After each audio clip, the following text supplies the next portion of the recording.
Hello again to all my food warriors and welcome back to the channel. Today we are going to Tuscany where we are making an absolute classic Tuscan dish. This is a centuries old recipe called Ribollita. Ribollita means to boil or to cook several times over, and classically, historically, hundreds of years ago, this was made in the home and just reheated every day as the peasants were looking to feed themselves. And literally, this is a classic example of traditional Tuscan peasant food, la cucina povera as we often call it.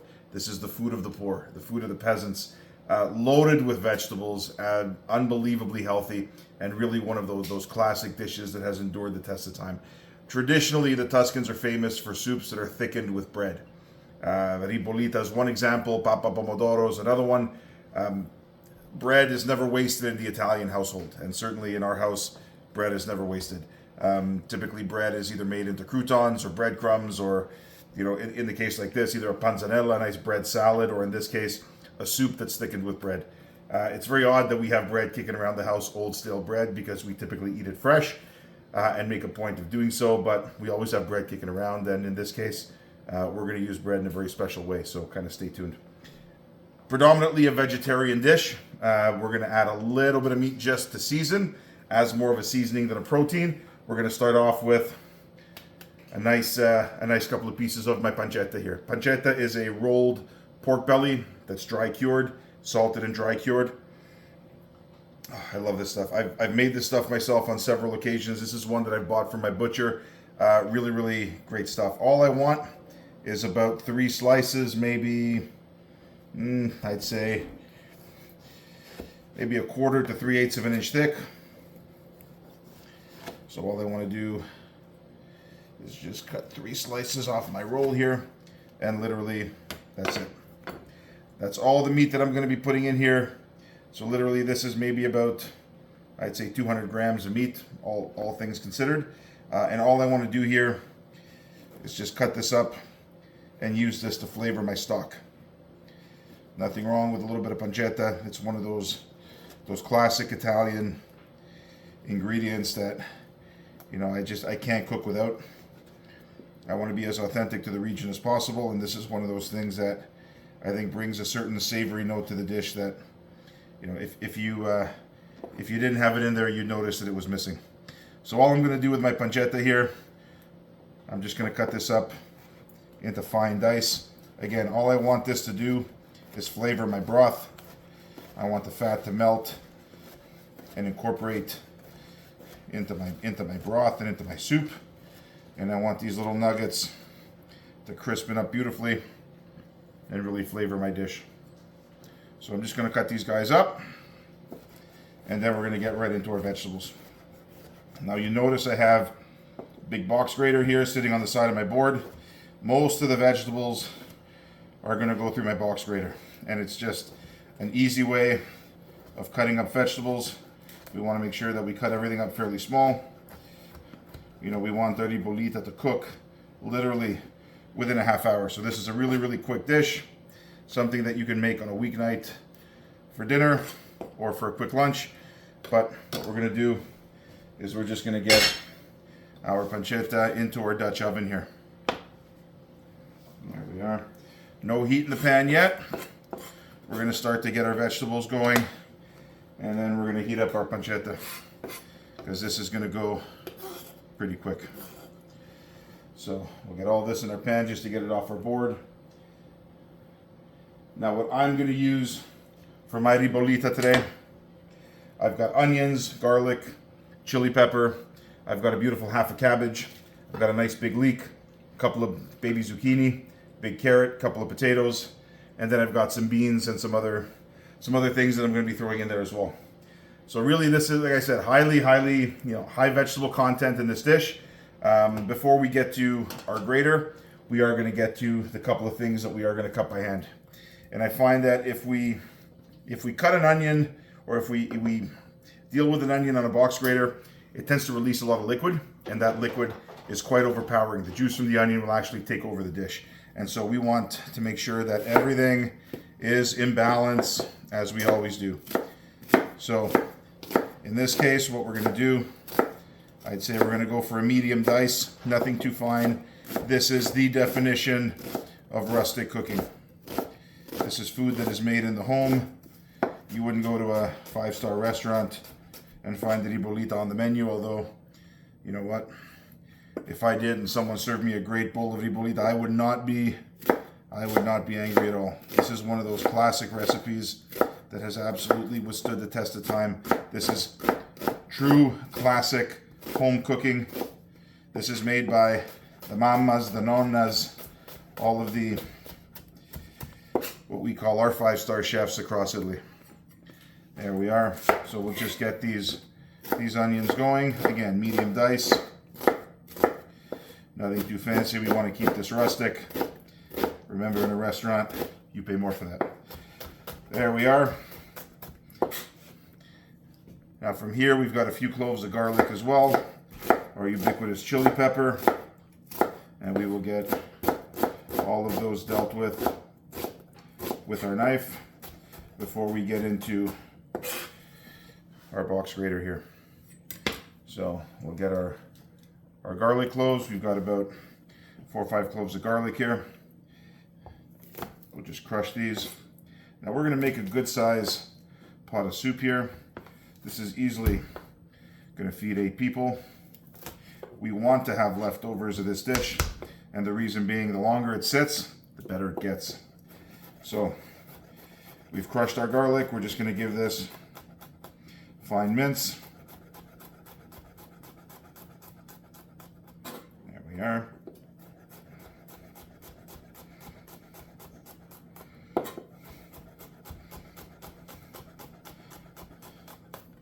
And one last clove. There we go.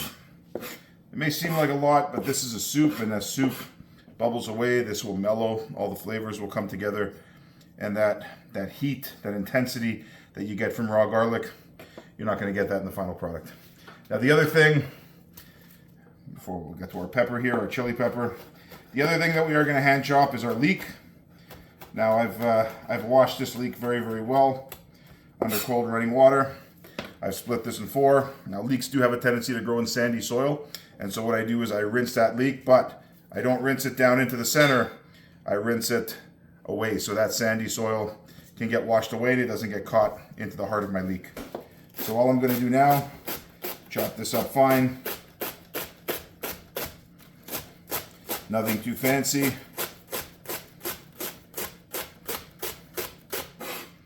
Because we're cutting things a little on the small side, we should have dinner on the table, like I said, 30 minutes, no more.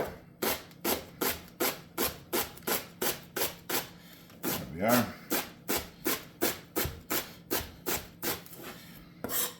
Now, as we look at all of our harder vegetables here, with the exception of the cabbage, everything else is going to get dealt with through our box grater. Box grater has a number of different sides and a number of different ways in which this stuff can get dealt with. What we're going to be doing today is working on the large side. We've got the small side as well. This is a nice big grater, and this large size gives me exactly the size that I want for these types of applications. There we are. So we'll get our cabbage next. Now this is half of a green cabbage. You see here, it's still got the core right in the middle. All I want to do is make a quick V in the middle of my cabbage. There we are. And that core comes out in one piece. And now all I'm going to do with this is just give it a fine shaving. And so I will take care of this cabbage, and I will see you in about 1 minute. All right, we are back. So what I have done is I've gotten a little bit of heat under our pancetta, like 3-4 tablespoons of olive oil, just to start to get the fat rendering out. And the fat from the pancetta is an integral part of this recipe, and I do want that in there. It will flavor my soup and give it a beautiful richness, a certain body that you wouldn't get if it wasn't there, and you'd notice it if it wasn't. So what we're going to do is we're going to start now with our onions, our leeks, our garlic, our chili pepper, and our cabbage. We're going to get this into our big Dutch oven here. There we are. Oh, the smell of that pancetta going absolutely phenomenal. Absolutely fantastic. So we are going to get all of this into our Dutch oven. It looks like a lot of veg. I know it will fill up the pot, but all of this will cook down.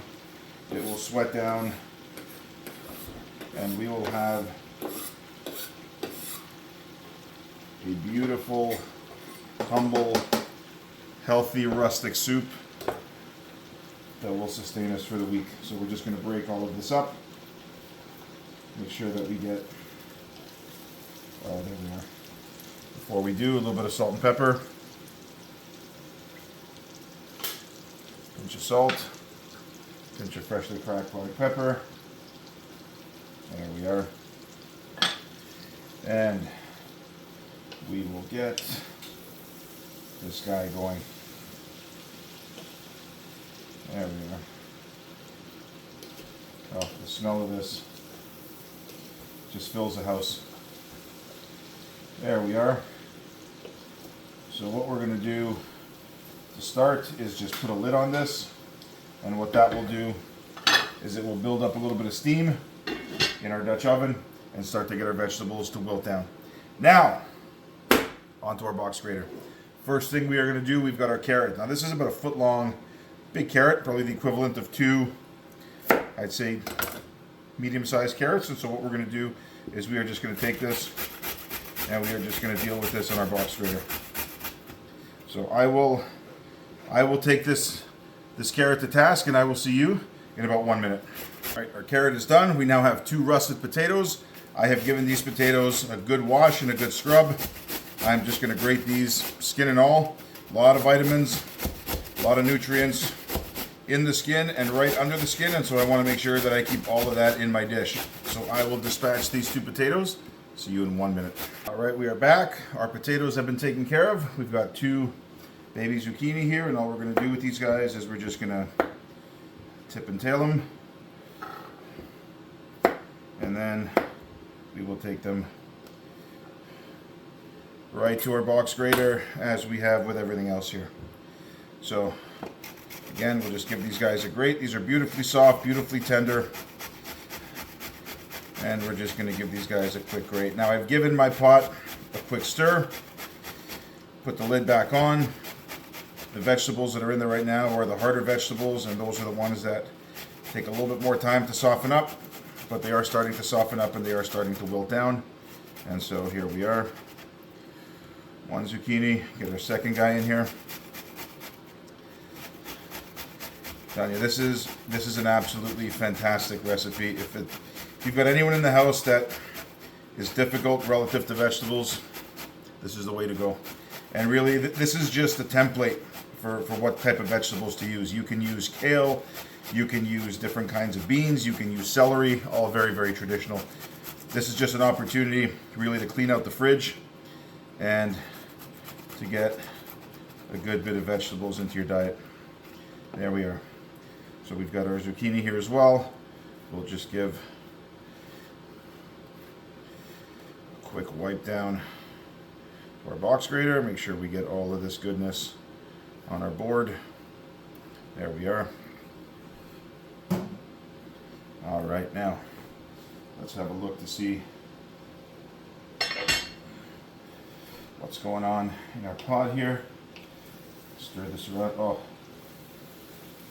the smell of this is unreal. There we are. All right. So as we can see, our vegetables that are in our pot are starting to soften up, and so we will get all of our other vegetables in there.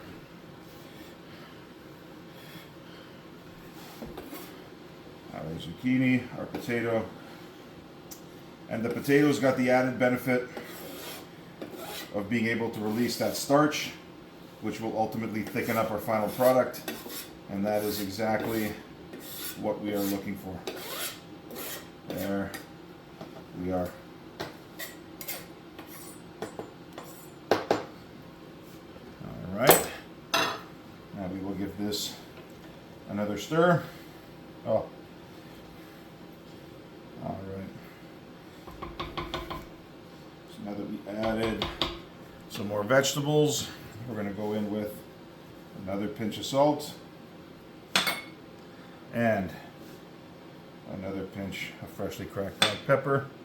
There we are. Now all we're going to do is cover this. Give this about 10 minutes.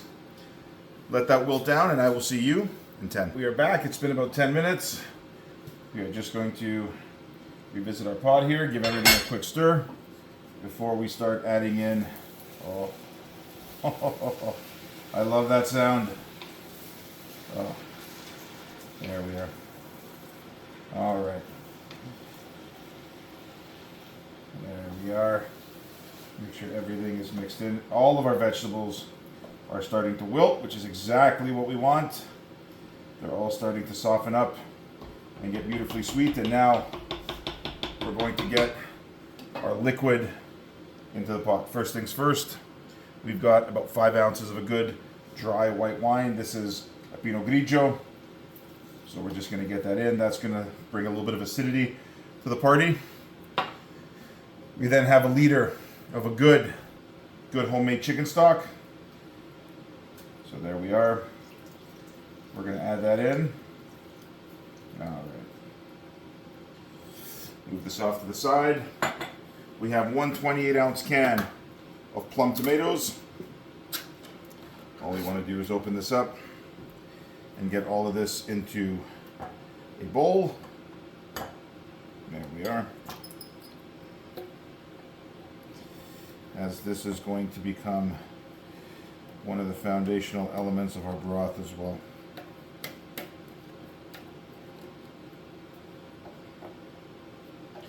We are, make sure we get all of that.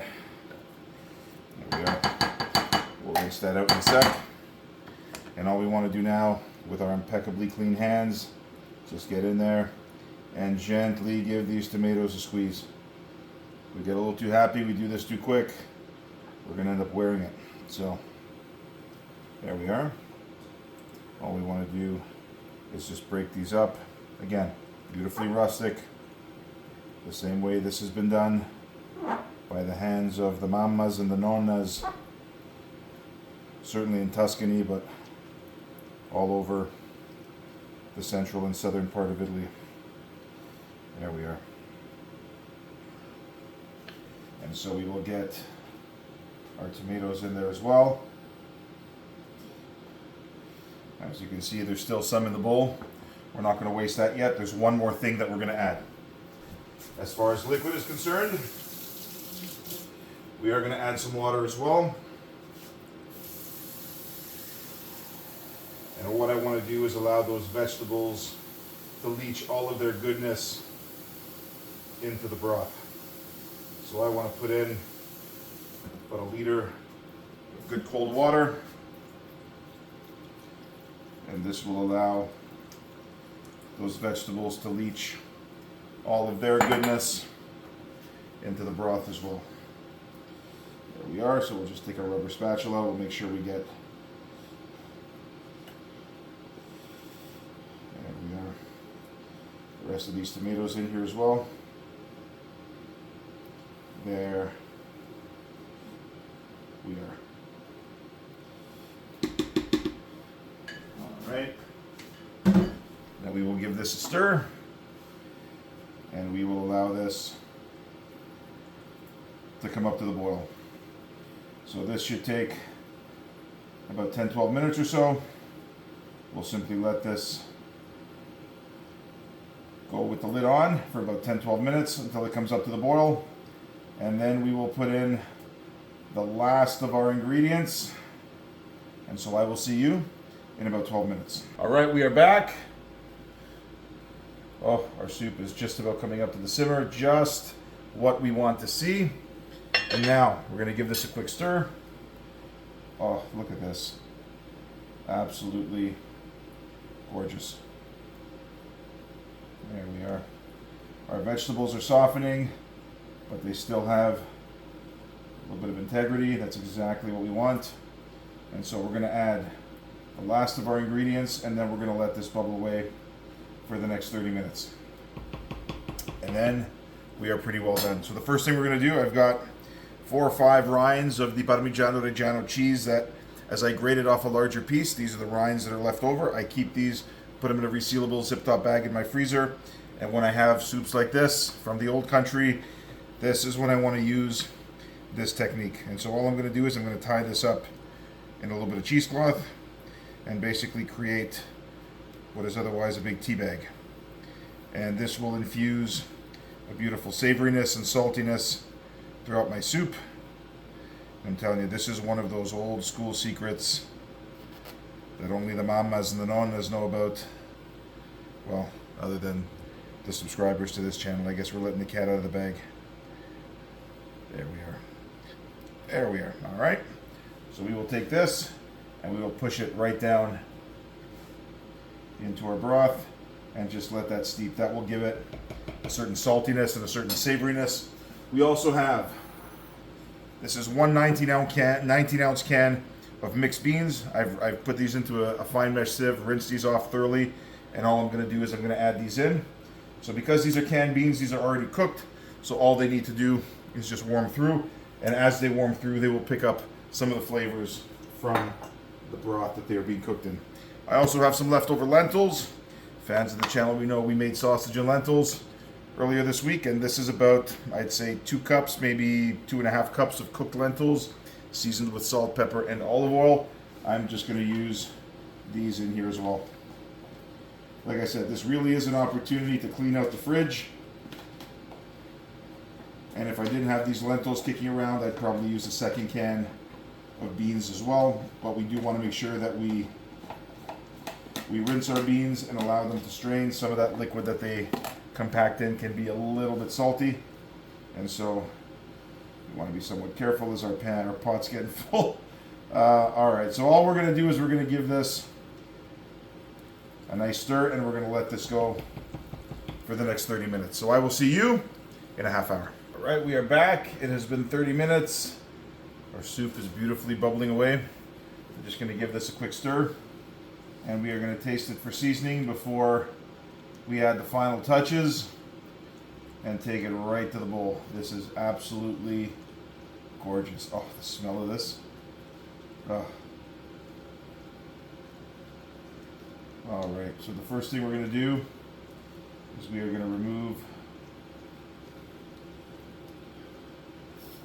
there we are, we are going to remove our cheesecloth. Just give that a little squeeze, make sure we get all of that liquid out of there as well. This cheesecloth has our Parmesan rinds, so those have done their job. They've got nothing more to give. And now the last thing we're going to add to this, we've got a couple of things, final additions. Now normally kale is very, very traditional here. Now I couldn't find kale that was really of any decent quality in the supermarket this week, and so what I have here is some beautiful organic baby spinach. So instead of kale, we're going to put a couple of handfuls of spinach in here. This has been washed and spun dry, and so what this is about, I'd say, probably about a half a pound of spinach. We're just gonna toss this in here, and yes, it will all fit. So we're just gonna have this wilt on through. As soon as the heat hits those leaves, they will wilt and get right into our soup. This always happens. Take it right up to the rim. Should have used a bigger pot. That's all right. We'll make it work. So the last of our spinach, just going to throw that in here, and again, we're just going to push that down into the hot broth, and that will wilt down beautifully. There we are. And now the last thing we're going to add is just some very, very finely sliced basil. We haven't put any herbs in this yet, and so basil will be the herb that we use to finish this. We want to maintain that freshness, and so that's why we're adding it right at the end. Oh, look at that. Absolutely gorgeous. There we are. And so we've got this beautiful basil here. All we will do is just give this, again, a very rustic chop.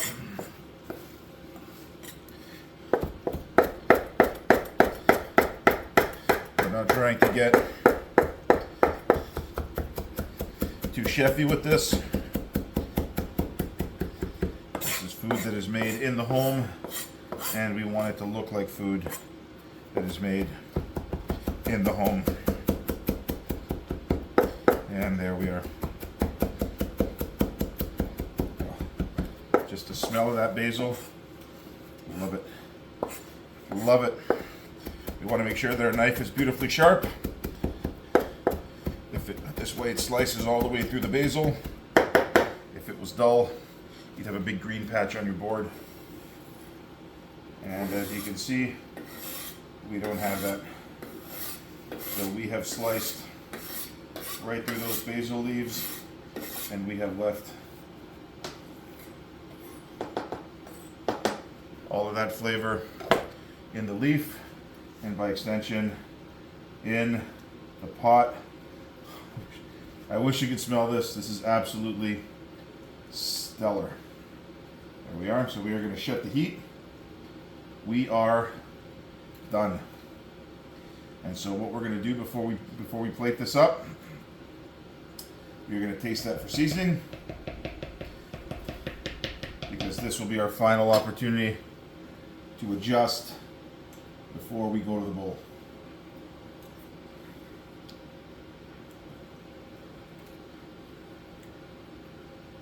It needs absolutely nothing. That is perfect. Love it. All right, we're gonna start with our bowl. Now, what I've done, because this is a soup that's thickened with bread, I have a beautiful sourdough baguette here. All I've done is I've sliced this up and I've put it under the broiler. And the reason why is I want to dry this bread out. If I had stale bread kicking around the house, this would be the perfect application for it.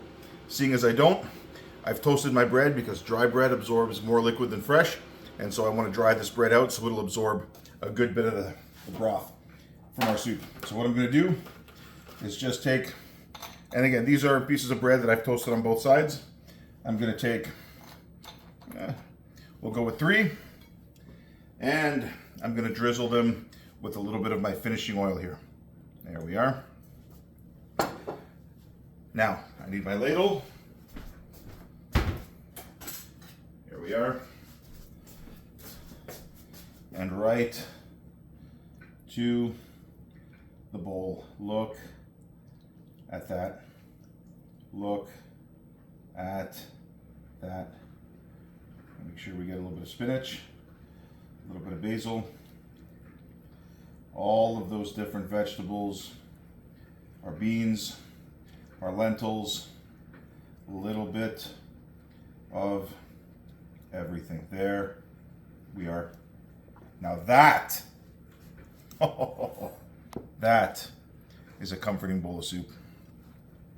Now before we get into this, there's a couple of things we want to do. First things first, we want to take our finishing oil. Now this is this year's crop of an organic Italian olive oil, local to one specific grove. It's got notes of freshly cut grass and fresh artichokes. I'm telling you, this is when you want to use your best oil. It's unfiltered, great stuff. So all I'm going to do is I'm going to give this a generous finish of my olive oil. I've got a little bit of freshly grated Parmigiano Reggiano cheese. We're just going to finish it with a beautiful dusting of our cheese. There we are. Let it snow. Let it snow. There we are. So we're just going to mix this around. Oh, I love this. Absolutely love this. Now, once we serve dinner tonight, all that extra bread, I'm just going to throw it right in the pot.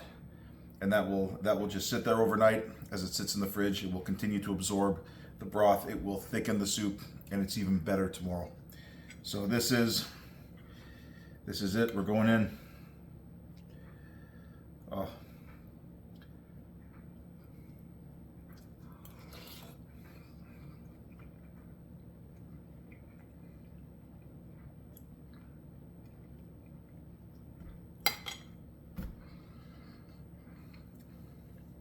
Speechless.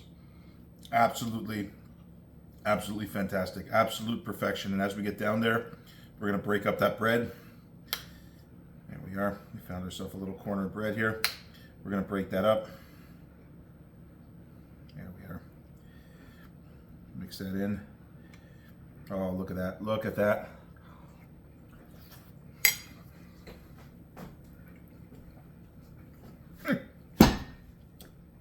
It is that good. It is that good. If you find that you're making a vegetable soup that falls a little bit flat, try this. There's nothing flat about this. Absolutely nothing.